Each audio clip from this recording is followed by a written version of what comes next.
حضرات ذی وقار سامعین محترم، ہمارے آقا و مولا حضور پر نور شافع یوم النشور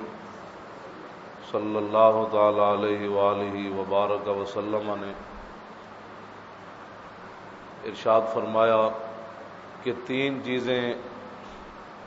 اصل ایمان میں سے ہیں۔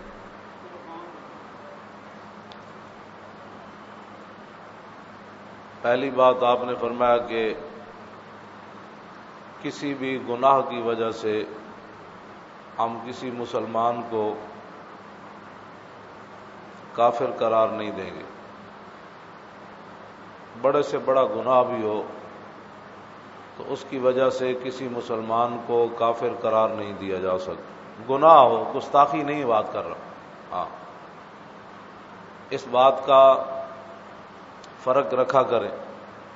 کہ گناہ جتنا بھی بڑا ہو، کوئی جتنا بھی بڑا ہو، میں چونکہ سپیکر میں بول رہا ہوں اس لیے میں اس کی وضاحت نہیں کرتا، گناہ ہو جتنا بھی بڑا تو گناہ کی وجہ سے بندہ کافر نہیں ہوتا۔ نمبر ایک، حضور نے فرمایا قیامت تک میرے کسی امتی کو یہ اختیار نہیں ہے کہ گناہ کی وجہ سے کسی مسلمان کو کافر کہہ دے۔ دوسرا فرمایا کہ جب سے مجھے اللہ تعالیٰ نے جہاد کرنے کا حکم دیا یہ جہاد جاری رہے گا۔ کسی عادل کا عدل، حضرت عمر بھی عمن جتھے شیر تے بکری ایک جگہ پانی پیوے تے 1 روپے دی بددیانتی نہ ہوئے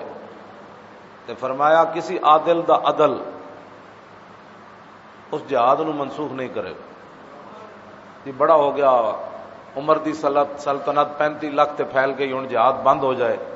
عمر جے اتنے عدالت اتنے بیٹھ گئے تخت اتنے تے ہن جہاد بند ہو جائے، عدل و انصاف ہر طرف رائج ہو گیا، ہر بندے نو روٹی مل رہی تے جہاد بند ہو جائے، حضور نے فرمایا انج نہیں ہونا، کسی عادل دا عدل جہاد نو ختم نہیں کر سکے۔ نمبر 2، یہ نال ہی فرمایا کسی ظالم دا ظلم بھی قیامت تک جہاد نہیں ختم کرے۔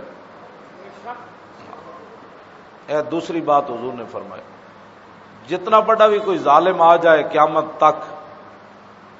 جی میں پرویز مشرف آیا تو انہیں جہاد کی آیتاں کٹ دیتی، سورہ توبہ بھی کٹ دیتی، سورہ انفال بھی کٹ دیتی، تو حضور نے فرمایا جتنا بھی کوئی بڑا ظالم آئے گا میری امت جہاد نہیں مکا سکے گا۔ تیسری بات اصل ایمان میں سے، والایمان بالاقدار، فرمایا تیسری بات ہے کہ تقدیر اتے ایمان رکھنا، اے اصل ایمان، تقدیر اتے ایمان رکھنا، جو مرضی ہو جائے اللہ تے رسول دا شکوہ نہیں کرنا،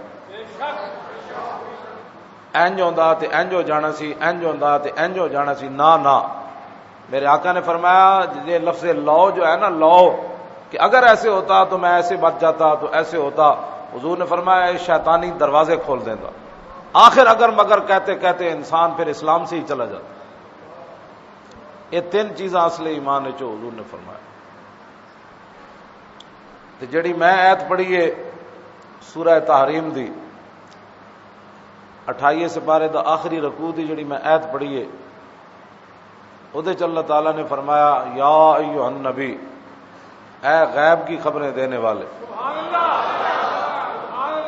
اعلیٰ حضرت بریلوی یہی معنی کیتے، جاہد الکفار والمنافقین، فرمایا میرے حبیب کافراں نال بھی جہاد کرو تے منافقاں نال بھی جہاد، تے واغلظ علیہم، اور ان پر سختی کرو۔ اے قرآن ہے جڑا میں بیان کر رہا ہوں،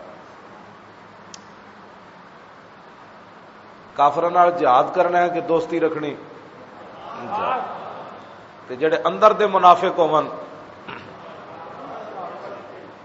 تے انہاں نال بھی اللہ نے یہی فرمایا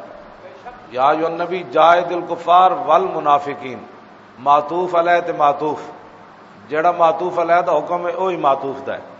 الکفار معطوف علیہ تے والمنافقین معطوف، تے انہاں دوہاں دا حکم ایک ہی ہے، فرمایا انہاں دوہاں نال جہاد کرنا ہے، تے واغلظ علیہم، تے سختی بھی انہاں دوہاں نال کرنی، اے نہیں جڑے اندر